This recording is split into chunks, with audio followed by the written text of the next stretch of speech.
Shqipëria nuk ndalet sepse kemi hyrë në një fazë vendimtare. Një fazë vendimtare që dje mori një shtysë të re në Bruksel, ku jo vetëm hapëm të gjithë kapitujt e negociatave, por jemi të çmuar me notat më pozitive. Dhe jemi të çmuar me notat më pozitive pikërisht sepse jo vetëm i kemi qëndruar strikt të gjitha detyrave dhe praktikisht sot jemi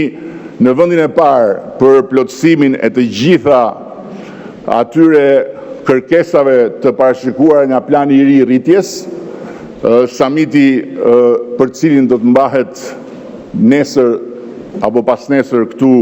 në Tiranë, dhe nga ana tjetër jemi të çmuar posaçërisht pikërisht për atë që mallkohemi non-stop nga ata që sot po më fusin në një borxh shumë të madh me këtë pamje spektakolare që po më ofrojnë. Pikërisht për drejtsinë, pikërisht për reformën drejtësi, pikërisht për pavarësinë e drejtësisë, pikërisht për respektin ndaj asaj pavarësie dhe pikërisht për faktin që nëse sot Shqipëria për herë të parë në histori lufton me korrupsionin, nëse sot Shqipëria për herë të parë në histori heton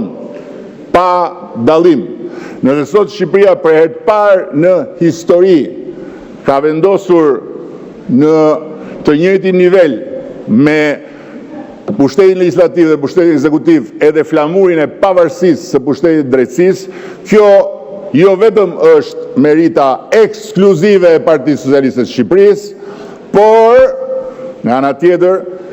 botërisht dihet se Partia Socialiste e Shqipërisë është edhe garantja ekskluzive e asaj pavarësie.